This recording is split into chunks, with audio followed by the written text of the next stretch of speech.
Good morning, everyone. Thank you so much for joining us today.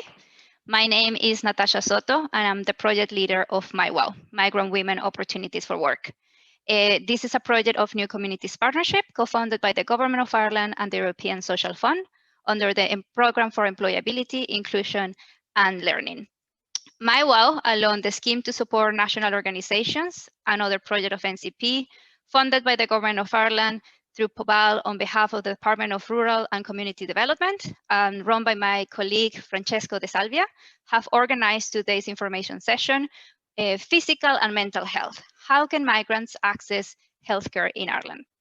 Before we start, I just wanted to let you know that this session is being recorded so that we can make it available to people who are unable to join us today. And I would also like to tell you a little bit about MyWow before we go into the relevant content that everyone's here for. So MyWow aim is to explore, support, and overcome the specific barriers that migrant women are facing in Ireland during their job-seeking journeys. MyWow is designed to empower migrant women to reach their potential, rebuild their confidence, and upgrading their skills through a free 4-week employment training. Additionally, we also offer equality, diversity, and inclusion training to HR staff, recruiters, and people involved in the hiring process of organizations so that we can work together to overcome the barriers that migrant women face in accessing employment in Ireland. And we also offer information sessions like today's, covering topics of importance for migrants' lives in Ireland. If you like more information about any of our programs, please contact mywow@newcommunities.ie. I will leave the email address in the chat box, and I will also email to everyone all our contact details after the session. My colleague Francesco De Salvia will also speak about the scheme to support national organizations and their available services to migrants. Francesco? Okay. Hello, everybody. Can you all hear me? Yeah? My name is Francesco. I'm from Italy, and I am the National Development and Integration Officer. And basically, the scheme to support national organization is actually the name of the funding. So it's not really the name of the project. So it's a funding from POBAL that helps national organizations like ours, like NCP, to basically carry on with their job. Specifically, my role is as two main sides. On one hand, I basically support group nationally, migrant-led groups, community support groups, in order to build their capacity, but also in some cases to actually, in terms of group formation, and I basically support them to develop and carry on with their work and activities. On the other hand, I also support directly individuals, migrants individuals, mainly, it would be mainly either marginalized migrants or migrants who have difficulties in accessing social welfare services. So people who need to apply, to give you a practical example, for job seeker benefits, for the rent assistance, people who need to register for social housing, people who have, say, problem with their landlords. So I actually provide one-to-one support and also advocacy. In fact, that will be the third part of my role, is to actually advocate on behalf of individuals, migrants, most of whom have language barriers. So I advocate on their behalf with public bodies like WCT Council, the Homeless Unit, and other key stakeholders and major organizations. Such as like the Irish Refugee Council, the Legal Council of Ireland, Migrant Rights Centers. So I also make sure that if we can provide direct support, I point them in the right direction and I follow up with them. So that would be me. Thank you, everybody. Thank you very much, Francesco, for sharing such valuable information. NCP also has other projects and runs different services for migrants. So if you would like to learn more about the different projects that we offer, please visit NCP's website, newcommunities.ie. Now, getting into today's business, the aim of today's session is for you to learn and be informed about how to access health services in the country and learn about your entitlements in relation to healthcare.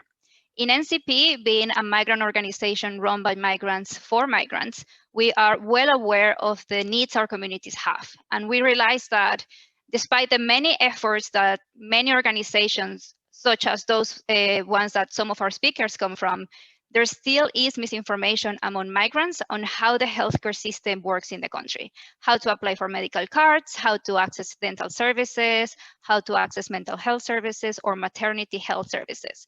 And a lot of that information is critical for our lives as migrants in this country.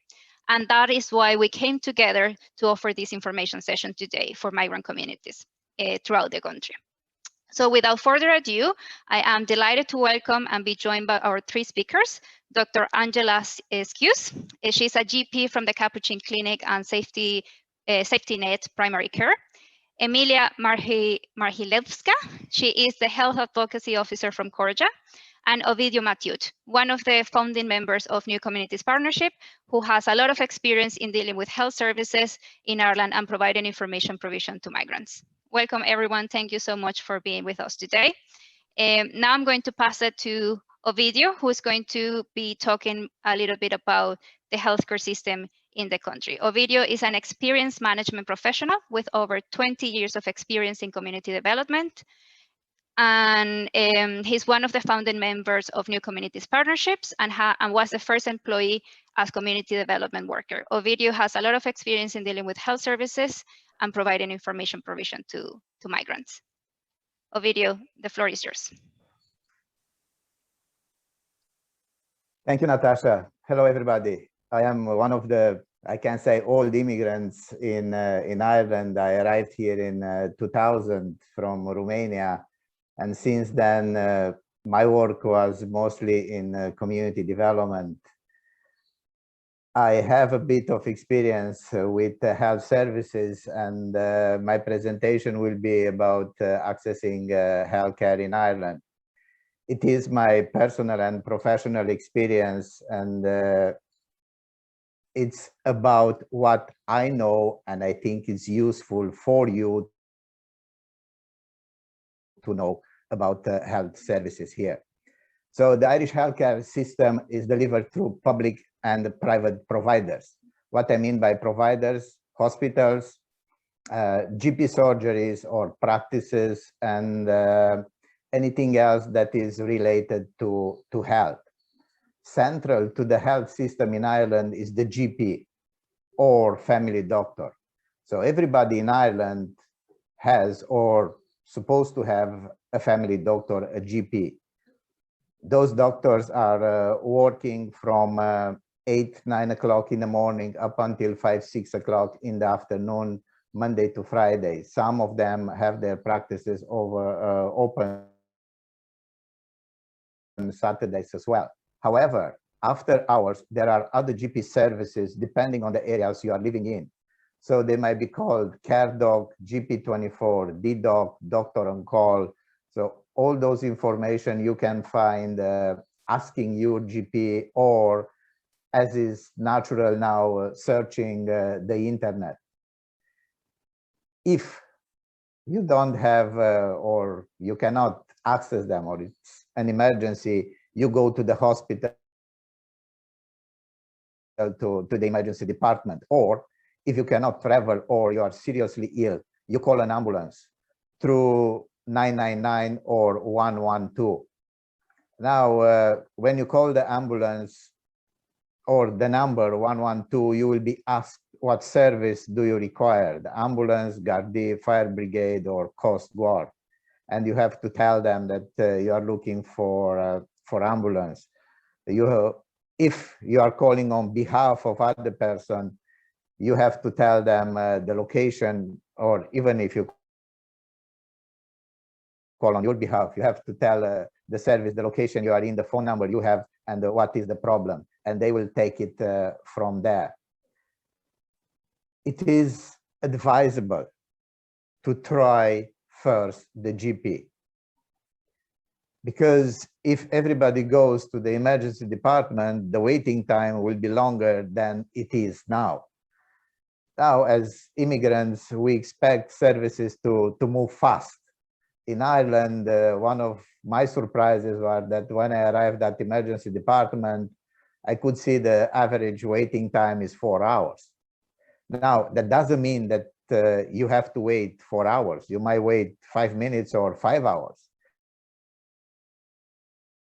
And you are taking on based on the illness or the problem you have. So people who are more sick or more ill than others will get medical attention first. And in a way that's natural, because you want to deal or to save the life of people who are in danger right now. So that this is one of the reasons that the waiting time on the hospital emergency is so long. And as well, the GP might be able to give you the right treatment or the right advice of your problem, so you don't have to go to the hospital and to wait there for a long time. As well, regardless of your illness, if the GP cannot sort it out or cannot give you treatment, they will send a letter to a specialist and you will get an appointment to be seen by a specialist. So the appointment, again, it might happen to be in a week, a month, a year. It depends on how busy those specialists are. But this is how the system works in Ireland. Everything goes through the GP or family doctor. We have the public service, public medical service, and people with medical cards have some benefits when accessing this service. I will talk about how you get a medical card soon. But there are private medical insurance companies like Irish Life Health, Leah Healthcare, or VHI Healthcare. They are providing health services through their own hospitals or practices, or they will pay for the services you get in a public hospital if you are treated. So at the end of the day, it's about affordability. People on low income, they might have access to a medical card. People in high income, they don't have access to a medical card, but they can get a private medical insurance from those companies. Now, for everybody, one of the good, let's say, guides about Irish health system is online. You have it here, and as well, I can show you how it looks. So it is online on HSE website. I will have it on the chat, the link to this guide, and you can save it from there. Now, who can apply for a medical card? Anyone who's ordinarily resident in the Republic of Ireland can apply for a medical card or a GP visit card. So ordinarily resident means that you are living here in Ireland and intend to live here for at least 1 year. So it doesn't matter your status, if you are documented, undocumented, migrant worker, or asylum seeker. You are an ordinary resident here if you plan to stay here for a year. Now, most health services are free with a medical card, but we have as well GP visit card. And with the GP visit card, only GP services are free. You can get a medical card if you apply for one. So nobody will give you a medical card because you are in low income or in social welfare. You have to apply for the medical card. And it is means tested. So practically, when you make the application online or on a paper form, you have to provide information there, like your name, PPS number, date of birth.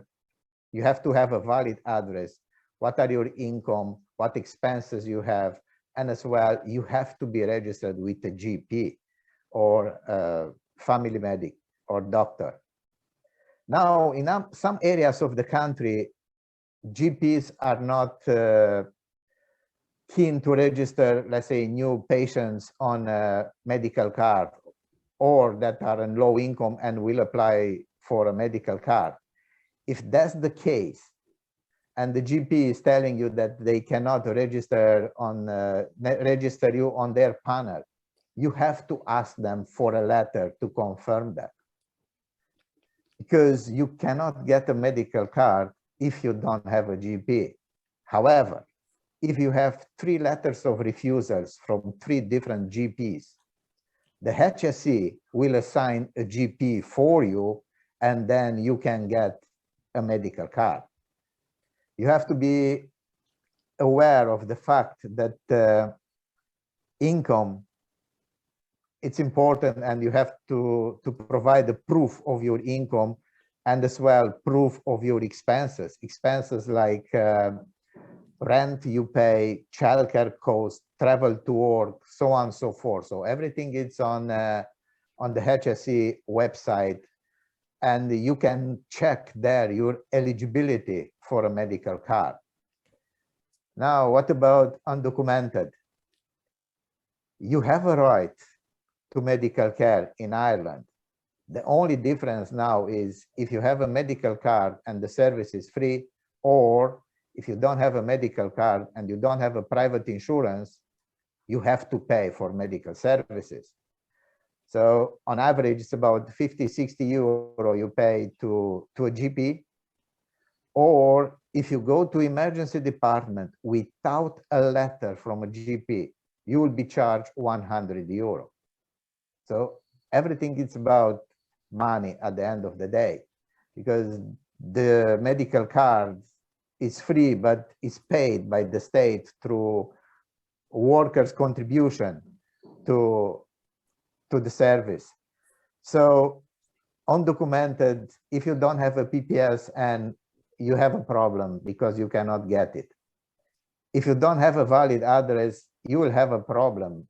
You might use an NGO address for the medical card, and they might advocate on your behalf to get a medical card, but it's not always given. So it's about the person at the other end of the application form, the ones who will decide if you are entitled or not. So you have to have all those things together. And if the income and expense, or practically the net income you get, is below the threshold, you will get a medical card, a full medical card, or a GP card. With the GP card, you don't have to pay for GP services. So you go to GP, discuss with the GP your problem. They will give you advice, treatment.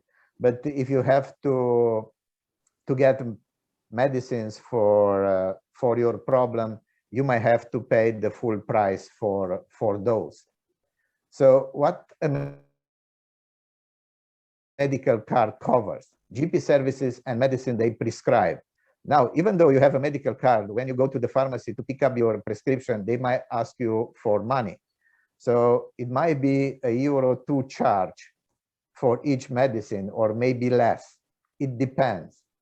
As well, you have to be aware that protection applicants or asylum seekers are accepted from this charge in the pharmacy.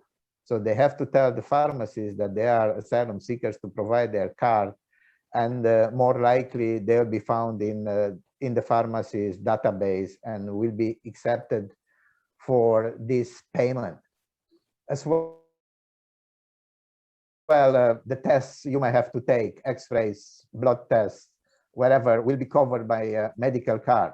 There are issues with some GP practices that will charge you a small fee for administration of these blood tests.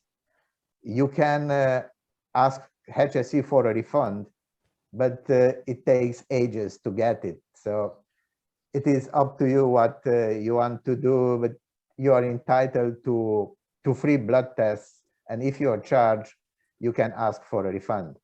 As well, public outpatient and inpatient services are free, and eye and ear tests and some equipment are free of charge with a medical card.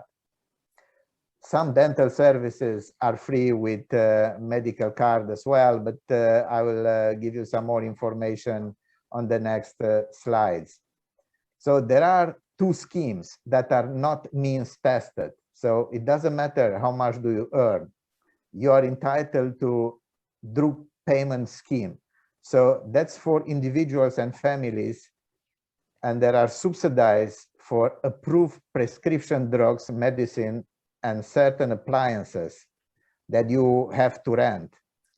And you pay only a maximum of 114 euro per month per household.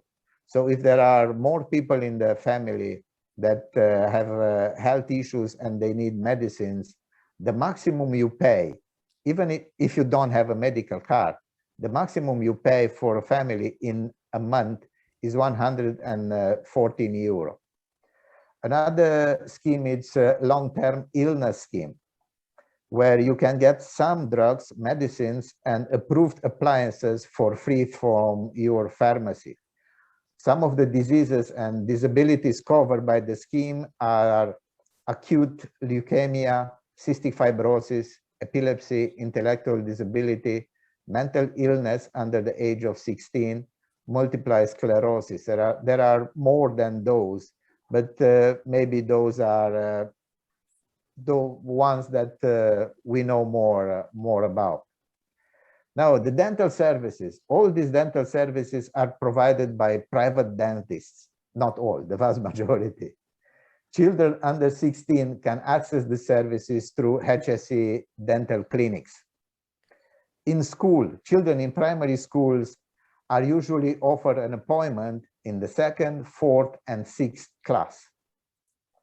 Now, medical card covers a dental examination, 2 fillings, and unlimited extractions per year. So if you need additional treatments or dental work, your dentist should contact the local dental office. And based on his recommendation and the case he makes for you, you may be able to get some more dental services free of charge. Additional treatments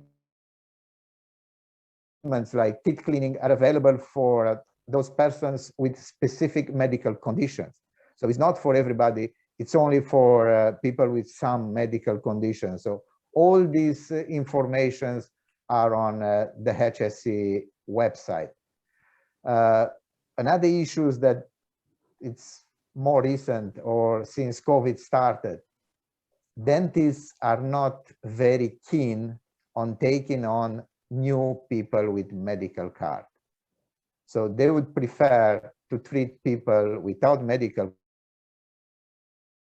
card because the cost of the treatment. So as an example, if you need an extraction with medical card is free, but if you're a private patient, you might pay 100 euro for this extraction.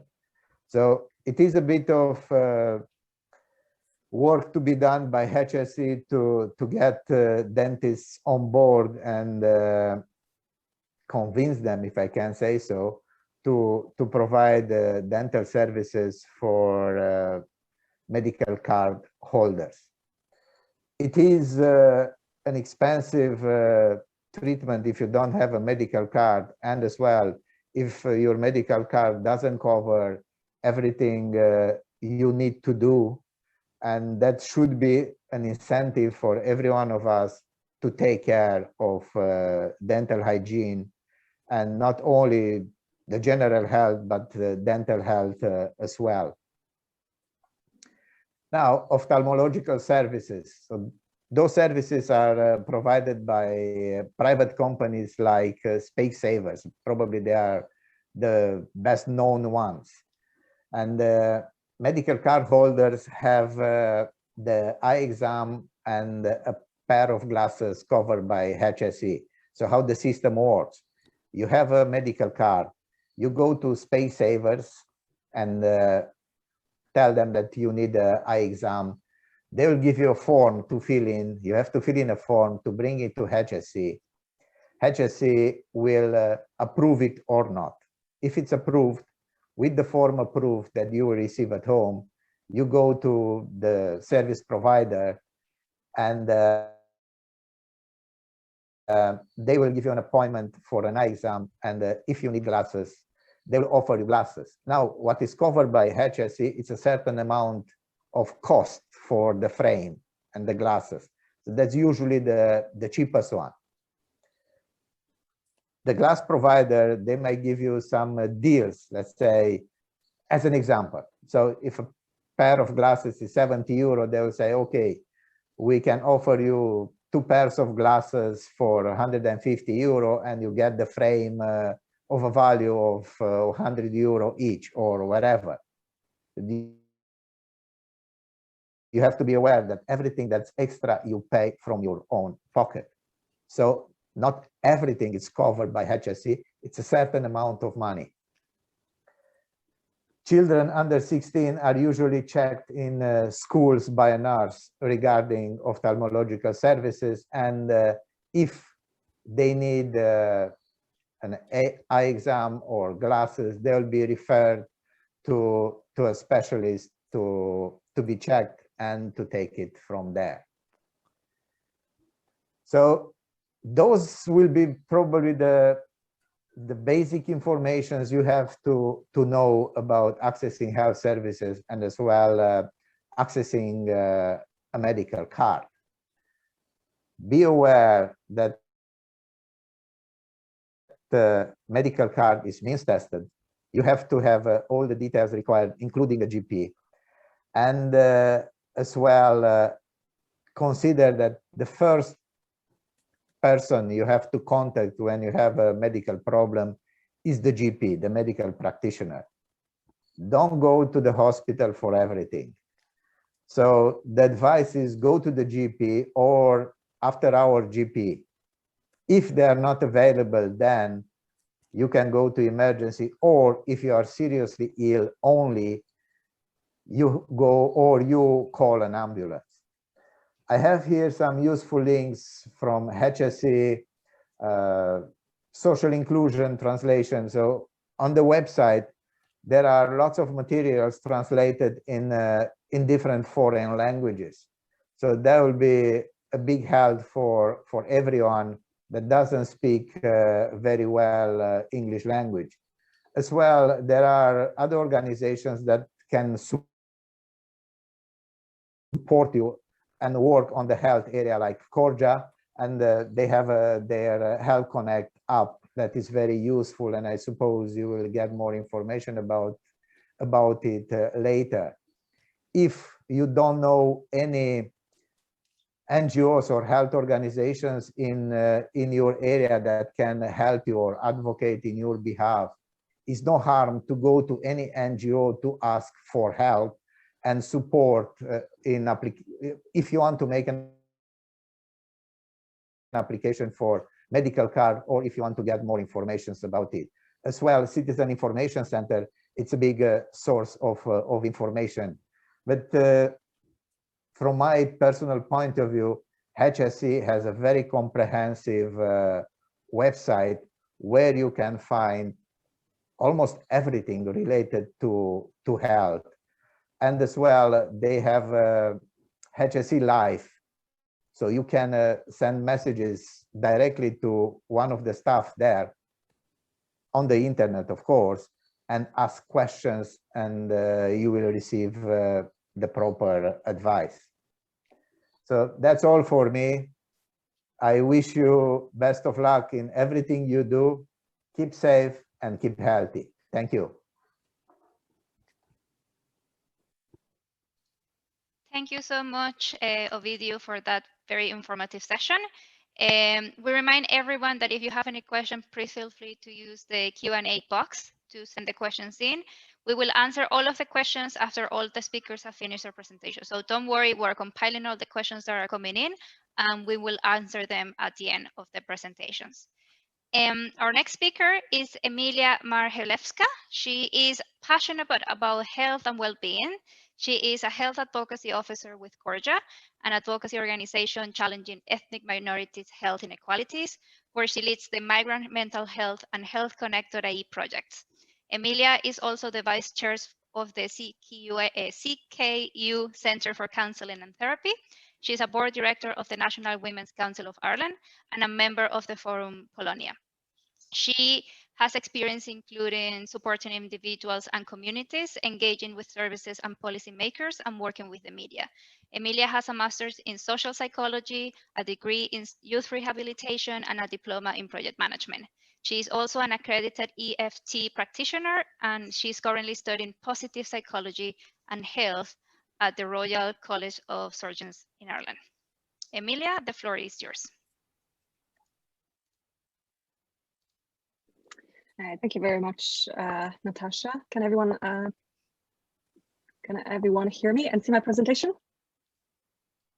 Okay, brilliant. Thank you. Thanks for confirming. So thank you for having me today, and I'll try to give you I'll try to give you additional information about health services in Ireland, picking up from where Ovidiu has left us on this journey. And thank you, Ovidiu, for mentioning Corja and Health Connect. We are a national health advocacy organization that works to tackle health inequalities affecting minority ethnic communities in Ireland. We aim to improve access to health services for minority patients, but we're also trying to encourage minority participation in health planning and delivery of services in Ireland. You access our service mainly through our health information and advocacy centres, where we aim to provide you with relevant, accurate and culturally appropriate health information and advocacy if you are a member of an ethnic minority community. So as you can see, our centres are based in the Dublin City Centre and in Balbriggan. You have our contact details there. At the moment, we're encouraging you not to come to our offices, but to phone us on our main phone number. Today's presentation will be mainly based on Health Connect.ie. This is a mobile-friendly website that describes health sector and services available in Ireland. What's also interesting about this mobile app is that it enables you to immediately connect with relevant services in your area. It's based on Google Apps, and sometimes you can get directly phone numbers as well. Also, this information is provided currently in 5 languages. So if you don't speak English, you may avail yourself of this information in the Arabic, Chinese, Russian, or Polish language. As Ovidiu mentioned, health services in Ireland are provided by public, private, and NGO sector. So I'm going to focus on the public and touch also on the NGOs that supplement HSE provided services. This is a screenshot, sorry for a little bit messy slide, but on the healthconnect.ie you will get information about some health services and entitlements, and Ovidiu have mentioned some of them already. I will touch on maternity services, women's health, mental health, sexual health, and I'll also talk about services for children, disability, and on COVID vaccine and testing.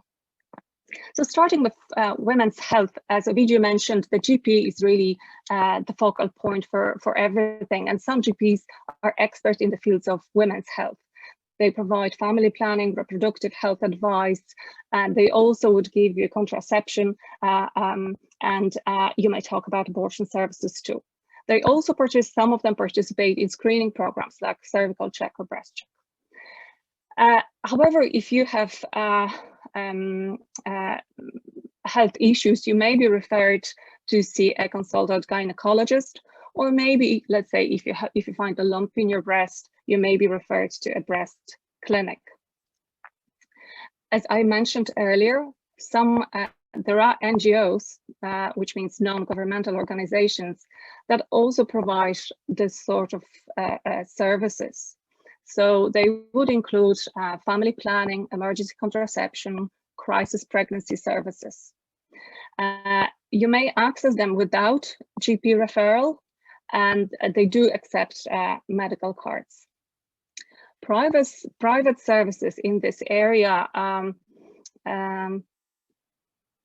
provide health and fertility treatments, but you have to, of course, pay a fee for that. Any fertility treatment drugs will be covered under drug payment scheme.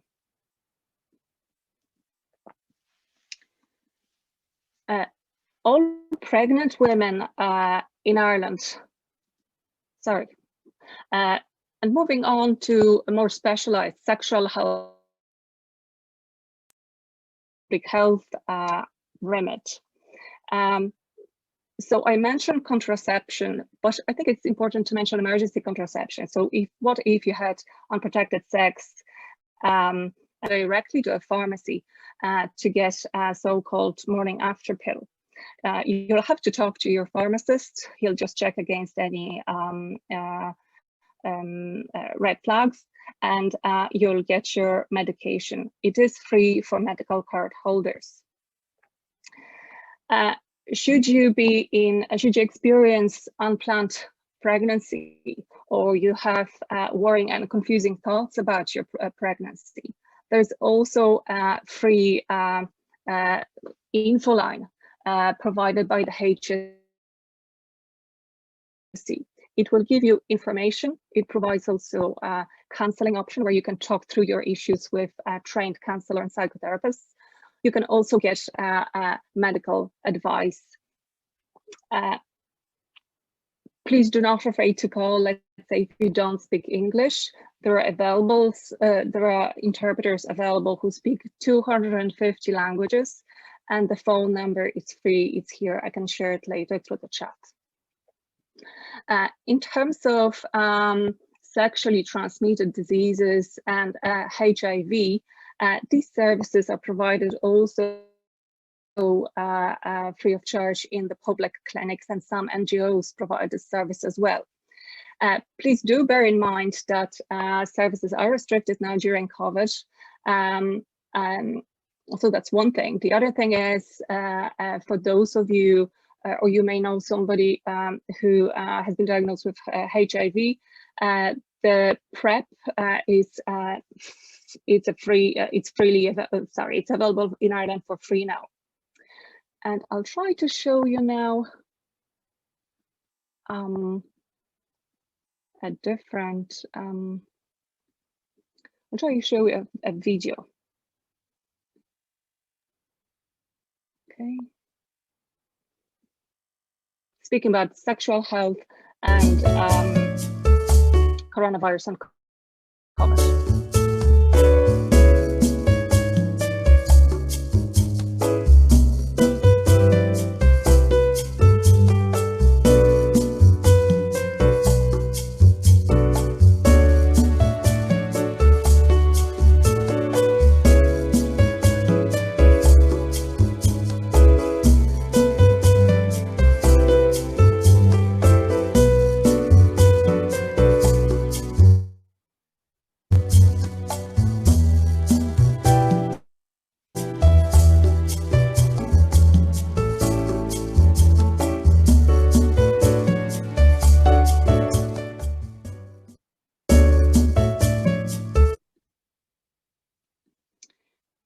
Thank you for this. We have developed this video to share information about how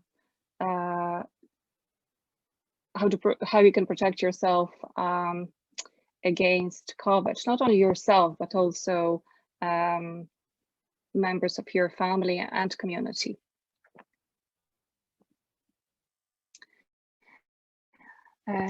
Okay, so now let's move on to maternity services and pregnancy. All pregnant women in Ireland who are ordinary residents in the state are entitled to free public maternity care. And this entitlement includes antenatal care, so before birth, care during the birth of your child, after the birth, and also it covers hospital stay for a mother and a baby in a public ward. So what happens if you think you're pregnant? So first, as we have said numerous times already, first you go to your GP. GP has to sort of officially confirm your pregnancy, and you can discuss your antenatal plans and choice of a hospital. During your pregnancy,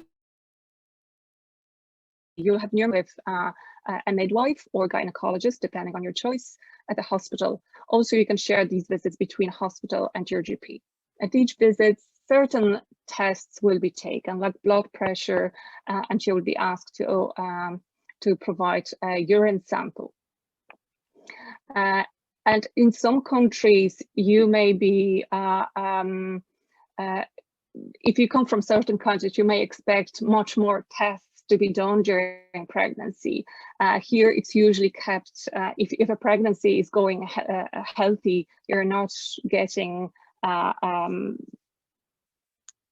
numerous scans done, like it's a natural process that you're going through.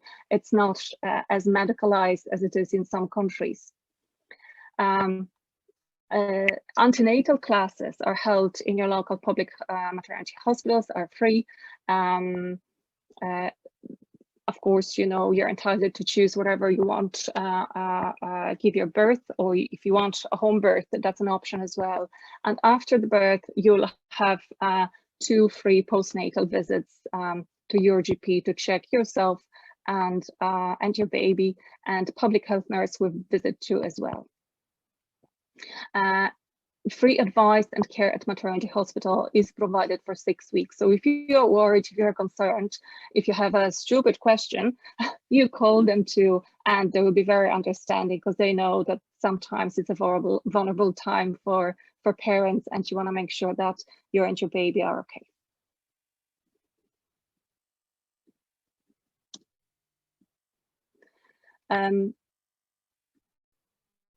Sorry, I'm just moving certain bars so I can see what's on my screen. Okay.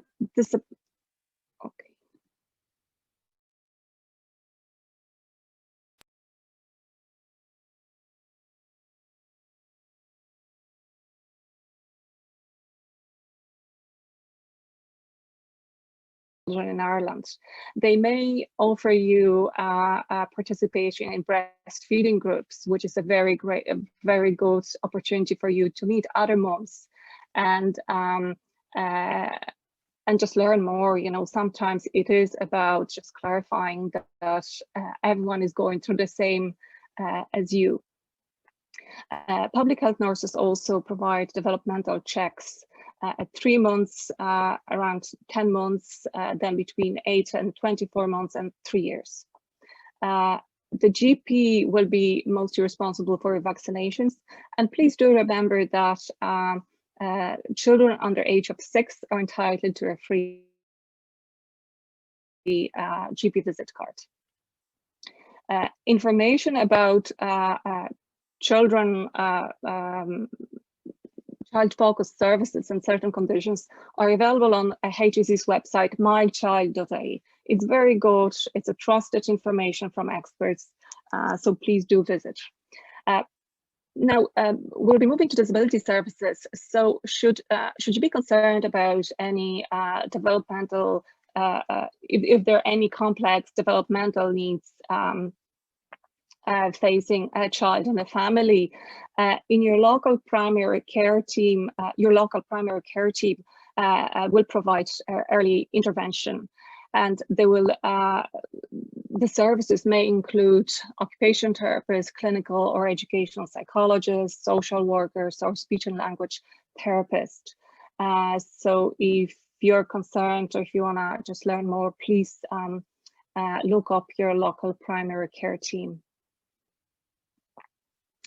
Disability services in Ireland include basic health services, assessment, rehabilitation, income maintenance, and community care and residential residential care, respite, home care, and daycare. So the health services, general health services, that people with disabilities would be entitled to as well include medical cards, prescribed drugs and medication, or more specialized surgical aids. In terms of community care services, it's a care provided by public health nurses, home help, personal assistance, psychological services, etc. Now let's move on to mental health. This is a topic that has got much more traction during the pandemic. I think we are seeing that our mental health is very closely intertwined with our physical health, and it is very important to look after ourselves. So should you be concerned, your first port of call is again GP. He can provide advice, medication, tests, and refer you to a psychiatrist or clinical psychologist, or for counselling.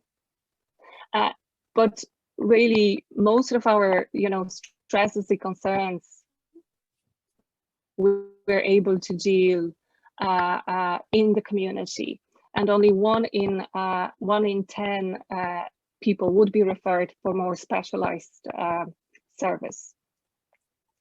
So what is counselling and psychotherapy in Ireland are provided through counselling in primary care. So your GP and your primary care centre team may refer you for this service. It is free if you have medical card, and includes 6 to 8 counselling sessions. Also, based on referral, some people may be referred to National Counselling Service. Please do bear in mind that there is waiting time for these services. However, it is free, and interpreters can be provided. There's plenty of private counsellors and psychotherapists in Ireland, and some NGOs provide support as well, and that's through self-referral. If your GP decides that you need more specialized doctor, they will refer you to psychiatrists, psychologists, mental health nurses, or social workers. And they may be based in your primary care centre. In more acute situations and the types of recovery, the services are based in hospital. Some GPs provide also supports for perhaps peer support groups for people with mental health issues, and recovery education provided by recovery colleges is excellent as well. You can learn about your condition, you can meet other people in the situation, and generally learn about how to manage your mental health. In urgent and crisis situations, we advise that you may call GP out of our service. If you use already mental health services, you may call mental health unit at your local hospital, or your own service, or accident and emergency service. There are new, as I mentioned, some of NGOs provide support in this area. So for instance, you might have heard or seen signs. Samaritans is a listening service. So if you don't feel well, if you feel down, if you feel that you have to talk to somebody, you may wish to call a Samaritans, or text them, or email them for free. So this is a phone number that you may use. Also, there's a new service set up recently. It's mainly targeting younger people, where you can text your mental health to 50808 to get support with some of your issues.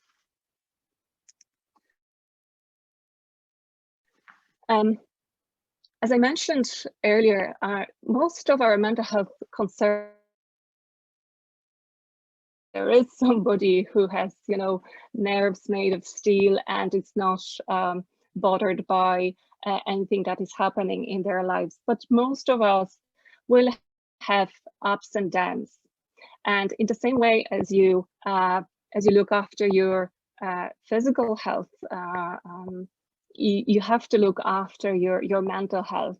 Or maybe it's more appropriate actually to say that we have to look after our well-being, because physical health and mental health are interlinked, and they're also set in the wider environment that we are in. So for instance, before the pandemic, you may be your situation was grand, and maybe if you lost your job, or you know, the pandemic is wearing you down, you see that it has effect on the way how you feel, how you think, and maybe you're not exercising as much, you don't go to work, you're sitting down, so it's all interacting. So what I am proposing is, why don't you check out some of pre-recorded workshops and training programs developed by the HSE and other NGOs. So for instance, on HSE's YouTube channel, you can find Minding Your Wellbeing program. It is very good, and it will guide you through various actions and behaviors that will help you to feel well, to build your resilience, and to maintain your health. Also, every so often, HSE wants take control with stress control programs, So this one is mainly focusing, of course, on controlling your stress response.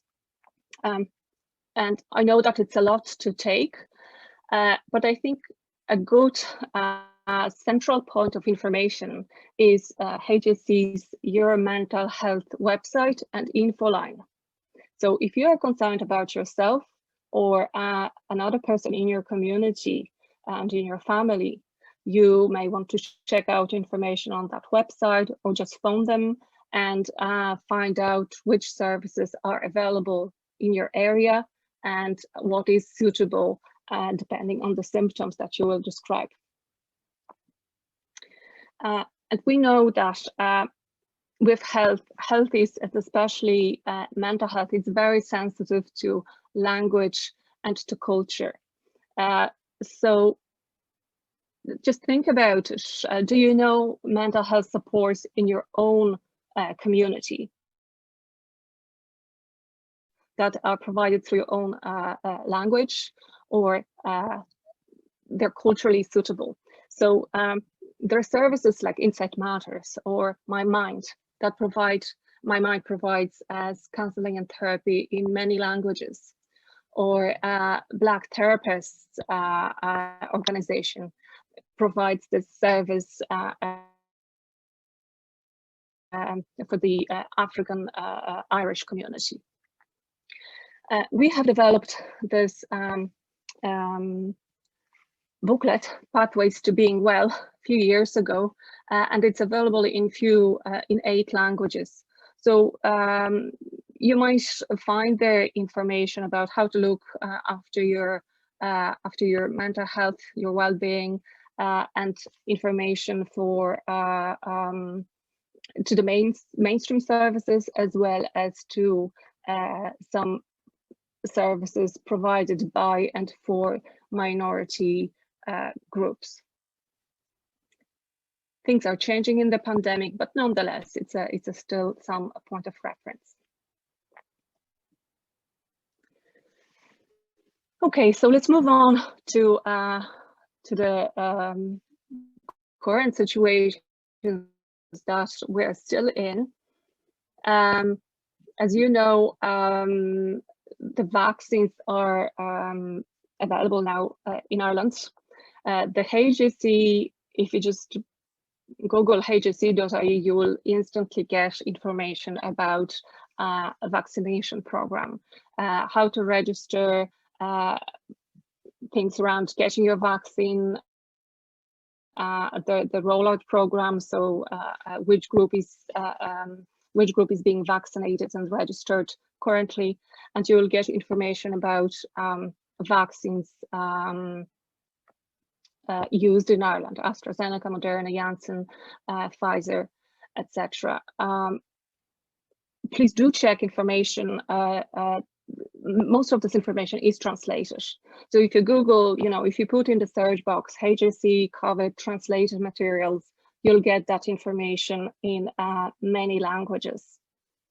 And we do encourage you to seek information from trusted sources like the HSE. These are checked information, they are accurate, and they're evidence-based. And vaccines are safe. If you have any,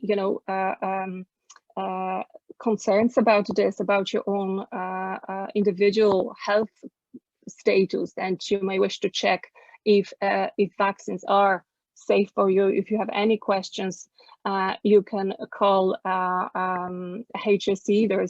Sorry, I didn't put it here, but there is a phone number where the HSE answers your questions in relation to vaccines. So we are very lucky to get these vaccines for free. So all you need to do is to register when it's your turn, and then go to a vaccination center or to a GP clinic to be vaccinated. And you will know that it's your turn through if you follow advertising or news. At the moment, they're registering people aged between 50 to 69 years, and from today, 45 to 49. So you can register online or phone HSE Live to do so. The phone numbers are here. If you have a medical condition that puts you at high risk of COVID-19, your doctor may offer you your vaccine. If you haven't heard from your doctor, you may contact them directly. In terms of COVID-19 tests, so if you have symptoms or if you're a close contact from somebody, contact your GP. Your test and your GP assessment will be free. And please do phone your GP. Don't go there in person, and then you'll get text messages with details related to COVID test. Also, you may have heard that there are walk-in centers available now. It's usually for people who don't have symptoms. You can use this walk-in COVID-19 test center if you live in the same area as a walk-in test center, and if you have not tested positive for COVID in the last 6 months. Please do bring your ID. And again, if you want to know more where the centers are located, just go to the HSE website. Some people also may have heard about antigen tests or antibodies tests. So antigen tests are offered to some groups of patients, like hospital patients who have symptoms of COVID-19, including people attending an emergency department or people in a setting with outbreak of COVID-19. Antibodies tests check for antibodies to see if you had an infection with the virus in the past, and this requires blood sample, but the HSE does not currently offer these tests. For the Roma community, so if you come from Roma community, speak Roma language or Romanian, we operate national Roma info line, where you can get general information about coronavirus, getting medical help, isolation centers, and vaccinations as well. And there may be a special, a particular access route in relation to tests and vaccinations. And that's it from me. And again, if you have any specific questions relevant to your personal situation, please, you can contact us through the phone numbers, the general phone numbers available here. Thank you very much. Thank you so much, Emilia, for sharing such important information, particularly around mental health services, available to people living in Ireland and information about the COVID-19 vaccine and tests. I think it's quite relevant for the moment we're living and the last year we've had. So thank you so much for that. I just want to reassure to everyone that we will be sharing the presentations of our panelists today via email to everyone who has been attending. And any questions that you have, we'll be answering at the end of the session. Thank you again, Emilia. It's been a pleasure to have you and to hear from your experience and your knowledge. Now I'm delighted to pass the floor to Dr. Angela Skuce. She's a general practitioner. She has worked at the Capuchin Clinic for 15 years, providing primary care to people in need. About 70% of the people who attend the Capuchin Clinic are actually migrants, many of whom do not speak English or who do not have or have not established their entitlement to healthcare. Dr. Skuce is also the medical director of Safety Net Primary Care, a charity that provides healthcare to vulnerable and marginalized groups in the Greater Dublin area, and health screening to asylum seekers nationwide. Welcome, Dr. Angela. Thank you very much. Thank you, Natasha. It's a pleasure to be here today and to be able to tell you a bit about the services that Safety Net Primary Care provides. I've learned a lot already from the previous two speakers, so I hope that some of the information I share with you will be useful to people watching.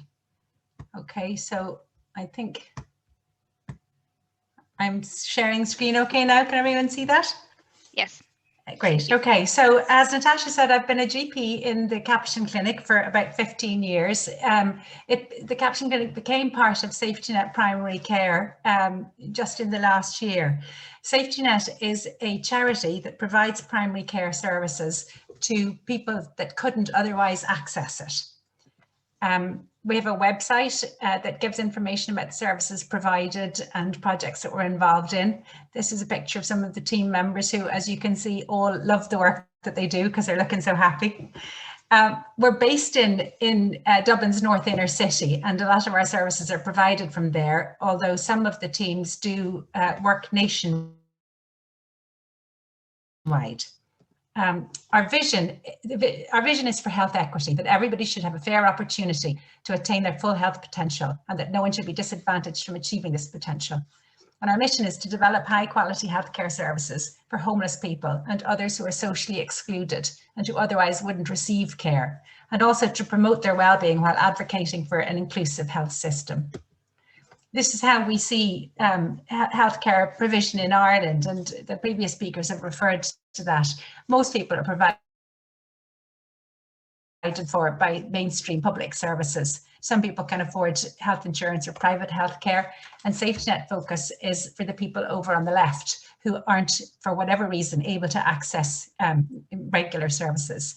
Our intention is very much not to provide a sort of parallel separate service. We think that mainstream services are the best for everybody. So we provide supports to people to access regular services wherever we can, but where that's not possible, we do have specialist services. Safety Net works on a team-based structure, and each of the teams have different focuses but work very much together. And central to all that over the past year has been our COVID response. We set up a bespoke community assessment hub in the North Inner City, specifically providing testing and assessment and support for vulnerable groups. We have a mobile testing team that can go out to individuals or to group settings, and we provide proactive monitoring and support for people who are unwell with COVID or with COVID symptoms. One thing that we felt was very important was if people didn't speak English or didn't have a GP, they wouldn't be able to call for help if they were unwell. So if we have people in those circumstances who have COVID or who are waiting for a test result, we can contact them. A clinician can contact them every day with an interpreter to make sure that they're okay. So I'll talk to you now about some of the individual services. We have an in-reach team that provides GP and nursing services to people living in homeless accommodation. Again, we can access interpreters when needed. And that service is mainly for people who aren't organised enough or just can't manage to get themselves to the static clinics. We have an outreach team that is a mobile health unit. So we have this van that has been set up with a fully equipped clinic inside, and that goes out around the Greater Dublin area 3 or 4 evenings a week, everywhere from Lusk in North Dublin, I think, is the furthest north we've gone, and then down to Bray in County Wicklow. And again, that provides as full a GP service as we can, and it's free to access. This is the Mobile Health and Screening Unit. Their remit is to provide initial health screening mostly to incoming asylum seekers or protection applicants, and to do infectious disease screening. So they go all over the country doing that. The people from certain countries have high rates of various infectious diseases, including TB. So the truck is equipped with a chest x-ray unit, so they can do chest x-rays on the bus on people who have a high risk of TB, and that's linked to the national medical imaging system. So it can be read straight away by a specialist in a hospital, and obviously referred for treatment then. They will also work with any vulnerable migrant groups, usually at the request of public health. So for example, in the past year, they've gone to, there was an outbreak of hepatitis A among migrant workers, seasonal agricultural workers on a farm in the northwest of the country. And they've been down and done infectious disease screening and GP support to some people living in an abandoned factory in County Kildare. So they usually go out to, if it's at the request of public health, or sometimes at the request of a local NGO who has identified a group of vulnerable migrants who don't have access to healthcare and might have problems, needs that aren't being met. This is the Caption Day Centre, which is where I mostly work. And obviously this is in the days before COVID, because there's no social distancing there. The Caption Centre is mainly a dinner hall. It's been providing hot meals to people in need in Dublin's North Inner City for more than 50 years. Nowadays, it's limited to a takeaway service, so people just come and collect a hot breakfast or a hot dinner, but they're still providing 700 or 800 meals a day. So there are obviously a lot of people still in need around. This is the clinic inside. We have two purpose-built consultation rooms, and we provide basically the same kind of service that any GP practice does. The only criteria for people coming there are that they need to be genuinely in need. So if somebody has a medical card, or if somebody can afford to pay to see a GP, then we encourage them to do that. But people don't have to prove that they're in need, or they don't have to have a PPS number or anything to come to the service. They're all walk-in clinics. We have a very good, we're very fortunate to have really expert people who volunteer their services. So we have a chiropodist every Friday morning. There's a dental service that's every Wednesday morning and Friday afternoons. Occasionally that's cancelled because they're entirely volunteer staff. Then there's a GP every Tuesday morning, Tuesday, Wednesday, Thursday afternoon. A nurse is there every day, Monday to Friday. And we have a Romanian interpreter on site for all GP clinics. We find that we have a lot of, the biggest group that come to the Caption Clinic are probably Roma people who speak Romanian. So having the interpreter on site is invaluable. But we can use telephone interpreting for any other language. So that's not a problem. We've also recently got funding to employ a Roma support worker who is bilingual in Romanian and English. And she's been doing outreach to family hubs where families who are homeless are accommodated, a lot of them quite newly arrived in the country. So she supports people to apply for things that they're entitled to and to access healthcare. And she can also help to support people get to hospital appointments or for blood tests, things like that.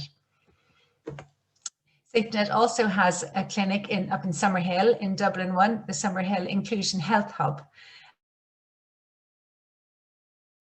which is open to this. It runs on the same criteria in that you just need to be in need to go there. This is two of our team at the beginning of our first day of giving COVID vaccines recently, which was a very happy day for everybody. The Inclusion Health Hub in Summerhill runs by appointment. So nurse, again, 5 days a week, Monday to Friday, GP every day, usually in the afternoon, but on Friday in the mornings.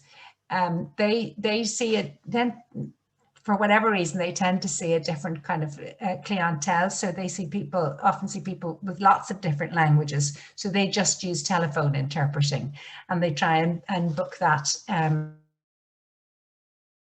when the person is making an appointment, that they can book an on-site interpreter if something's particularly complicated or if somebody's more comfortable with that. They also have a peer support worker who usually works with people with mental health problems, again, supporting them with getting accommodation or getting the services that they need, or sometimes just moral support until they've got through their current crisis. We also provide a GP at the Tala Roma Integration Project, which is a clinic that's been running quite a long time in South Dublin. It's a walk-in GP clinic with a Romanian interpreter every Tuesday afternoon. And then on Fridays, we have a bilingual Romanian English support worker who helps people mostly to apply for medical cards and then introduces them to GP practices, can support them getting to their first appointment and that till they know how the system works. We provide, all the services provide what we consider kind of enhanced primary care. So all the normal services that a GP would provide, childhood immunisations, cervical screening, contraception, chronic disease management for things like diabetes or high blood pressure. But we kind of make a point of providing the things that enable people to actually use the service. So that's very often interpreters. Providing an interpreter is the most important thing. We have the peer support and Roma support workers. We're very conscious of the infectious disease screening because people might be coming from countries where there are infectious diseases common that are not common in Ireland. So we have a focus on that. We can provide community Hep C treatment, and we have close links with the inclusion health teams in hospitals and lots of experience working with services that provide supports to marginalised groups. Our funding comes mostly from the HSE, and we have basically one generic medical card number that we can use for everybody. So when we need to prescribe medication, we use that medical card number and the person just has to pay I think it's a €1.50 per item charge that Ovidiu mentioned earlier. Our medical card can also be used to cover hospital bills. So if somebody doesn't have a PPS number or a medical card and they have to be admitted to hospital, we can contact the hospital and use our medical card number to cover their bill. Because as I think somebody, maybe a video mentioned before, the fear of getting a bill that they can't pay will often put people off going to hospital and getting treatment that they need. So that's my presentation. I'm happy to answer any questions that anybody has. Thank you so much, Angela. We've actually received a number of questions. So if everyone is ready, we will go through the rest of the questions. Now I'll invite Ovidiu and Emilia to turn their videos back on. And my colleague Somya will go through the questions. Thank you. Hello, everyone. Thank you for some of the questions that have come up. I'll be taking them right now. I think I'll start with, there was this one question which said, if someone have concern about child eyes, do we need to wait for school nurse to refer, or can we refer or go to an eye specialist? If someone goes directly, will they attend them? Ovidiu did answer this question, but Dr. Angela, do you want to add on to that? Yeah, so if somebody, so the first port of call again would always be your GP, and I definitely wouldn't wait. If you have a concern, I wouldn't wait for the routine screening to come up, especially again during COVID, because I think a lot of that has stopped. So if the GP is concerned, if it's something sort of rare and serious, they can just do an urgent referral to an eye specialist. If it's more a concern that the child might be short-sighted or something, they can refer to a children's vision clinic. And if you have a medical card, your medical card will cover the cost of that. And for people who would normally come to the Capuchin clinic, our medical card covers that as well. Perfect.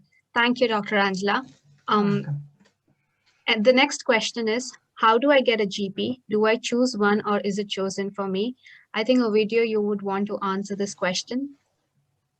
It's everybody's choice, a GP, unless the GP of their choice is not available or cannot take people in. They have too many already. So it is important for everyone to choose their own GP based on various reasons. And one of them is the proximity. How far do you have to go to see the GP? It's better to be nearby or to have access to public transport or whatever. So it is a personal choice. You will be given a GP when you cannot find one. So if you have if you're looking for GP and you got 3 refusals, then you contact the HSE and provide them those refusals, and the HSE will assign a GP for you. Angie, am I right? Yes, exactly. And again, it used to be that you had to get a signature from 3 GP practices saying they wouldn't take you on. But now, because of COVID and people not walking into GP surgeries, the HSE will just accept if you tell them the names of 3 GP practices that wouldn't take you, they'll accept that as evidence of refusal. Perfect. I think there are more questions pertaining GP. And the next question is, I heard that GP visit card under 6 will change to under 12. Is that true? Well, maybe. There's a proposal for that, but yeah. It will be good, and we'll see what the government decides. But as well, we have to be aware that there are huge expenses on the government books now, and they might delay it, even though they want to do it. So as soon as we'll have official news, we'll pass it over. Perfect. Thank you. The next question is also about GP. Just wondering about the 3 GP refusal letters. I've heard concerns that most times GPs do not give letters of refusal, rather tell people over the phone. And even when letters are requested, do not get back to people. Do people have a right to request these letters? What can people do where you're not given a letter? I think I've kind of answered that already. Is no, they don't have a right to request a letter. GP doesn't have to give a letter if they don't want to.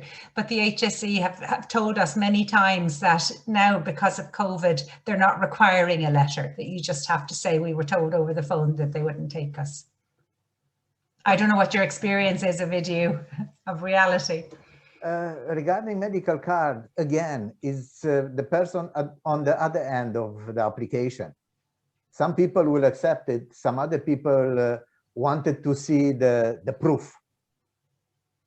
It's not a big consistency yet, but with a bit of advocacy, there are better chances that you will get the medical card, even though you cannot provide the letters. Sounds perfect. Thank you. The next question is also pertaining GP. So the next question is, and I think that would be the last question for us as well. What is the process of getting a GP, and do you pay for it? It's the same. So you want to have medical services, you have to find a GP, to be registered with a GP. Otherwise, you go only when you are sick to a GP and hope that they will take you on and deal with your medical issues. Or Angie, you should know more than me now. See, it's very individual. So if somebody's entitled to a medical card, income-wise, they have to get a GP to sign the card, and some GPs will insist on them coming in and having an appointment and paying for that. And some GPs will, their receptionist will just stamp it at the desk. So different GPs operate in different ways. If I may ask, what would be the process, like the actual process of getting a GP? Is it a matter of people calling different clinics and asking if they can be registered? Like, I think people may have, and I know because of the amount of people we have worked in the past, they know that they have to register, but they don't know how to register. Like, what's the actual process that they have to go through to register with them if they don't have a medical card? So probably the easy way is to call the GP practice, or they can go in person and ask. Tell the receptionist, look, this is who I am and I want to register with your practice. And they will say yes or no, and you'll take it from there. And do you think GPs or practices would take people who don't have a PPS number or who might be undocumented? Or what would be their reactions, or what would be your recommendation for people like that? Like where could they go if they're afraid? You see, that's a tough question, and I can understand the fear of undocumented.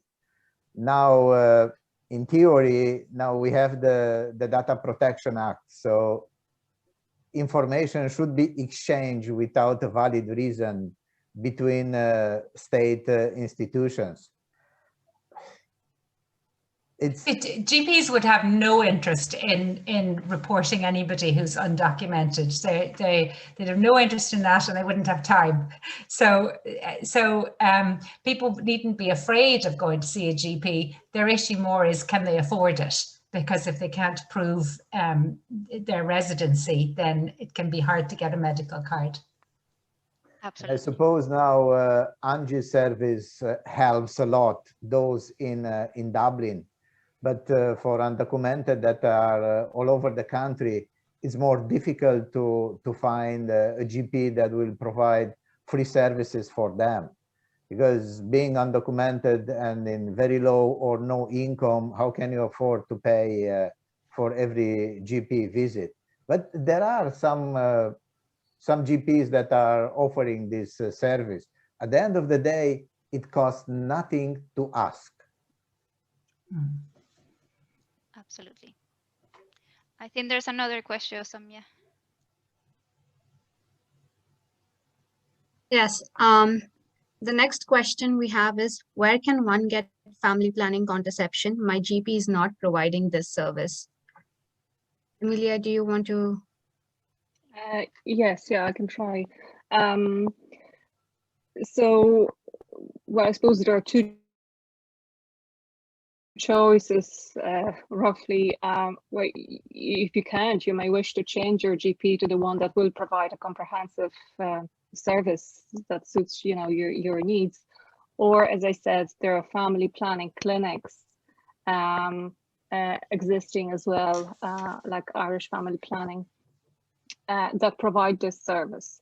So depending on where the person lives, he or she may want to go to healthconnect.ie, and under sexual health, they can find family planning clinics. Perfect. Thank you. I will hand over it to Natasha. There's one question that came to us by email, so I don't know who will be able to answer, maybe Emilia, but I'm sure that all of you have information in this topic. How can someone who maybe it can be that they arrived recently to Dublin and they don't have a PPS number yet, or they arrived to Ireland and they don't have a PPS number yet, how can they access the COVID vaccine without a PPS number? Because to register in the HSE website, they require a PPS number. So what is the process in case they don't have it yet? Because, you know, a lot of the offices have been closed and people have been able to haven't been able to register. I suppose, Angie, it's you can register by phone without a PPS number. So a PPS number is not a requirement. You just need it if you're going to do it online. You need it just because that's how that database works. But if you don't have a PPS number, there's a free phone number on the HSE website that you can register. Or if you have a GP and you're in one of the medically vulnerable groups, your GP can give you the vaccine without a PPS number. And in case someone has missed a registration period for their age bracket, what should they do? They can still register. They can still register. Perfect. Well, I don't think we have any more questions. There is one more question. Sorry. Okay. I suppose accessing a GP should be quite easy, but my experience is that anytime I want to see the doctor in the facility, I would always have to book an appointment. I think it means that, like, isn't the whole process supposed to be an easy process? This is the system. Let's look it from the other perspective. If you don't have to book an appointment, you might end up with other 30 people in the room waiting to be seen by a doctor, and the doctor doesn't have the physical time to see everybody. I know there are cultural differences. In different countries, there are different ways of accessing the GP. But I suppose this is probably the fairest way, because you know, at 2:10 I have an appointment. Yes, I might wait 10-15 minutes, but I will be seen. Otherwise, you go there at 9 o'clock and you will be seen tomorrow. I think that's an important point, and it was an important point that you made earlier on, Ovidiu, that things like waiting a long time to get a letter for a hospital appointment, or going to A&E and waiting 4 or 5 hours to be seen, that's normal in Ireland. You can actually wait 12 hours to be seen if you have something that's not considered an emergency. And I have found that sometimes people from other countries think that they're being ignored and discriminated against because they're left waiting. But that's just how it is in Ireland, and we're all used to it. It's for everybody. That's the issue. Is not only for immigrants. Every single one, regardless of nationality or income or skin color or whatever, it's for everybody the same. It's for everybody. But people who've lived here for a long time, that's just normal to us. And we would be amazed if we went to another country and we were seen quickly. We'd be surprised. Perfect. Thank you so much. Thank you for all your answers. If anyone has any further question, please feel free to write to us. And I hand it over to Natasha now. Thank you so much, Samia. I'll just replicate Samia's message. If you have any other further queries, or you feel that you need support in the area of accessing your health care, or any other questions in relation to your life as a migrant in the country, please get in touch with us. We will be circulating the PowerPoint presentations used by the speakers today, as well as any relevant contact details and links that they will provide. I just want to thank once again everyone who was able to join us today, especially thanks to Dr. Angela, to Emilia and Ovidiu for sharing their time and knowledge with us. Thank you to the ISL interpreters, Ali and Lian, for their hard work. Thank you to Samia, MyWell's outreach and support worker, who has been working a lot behind the scenes, making sure everything goes well. Thank you to my colleague Francesco De Salvia, co-organizer of this session, and to all our partners and service providers out there who are striving every day for a fair and equal treatment and social justice for migrant communities in Ireland. Thank you, everyone, and have a good day, and please stay safe. Thank you. Bye-bye. Bye. Bye. Bye. Thank you. Thank you. Bye. Thank you.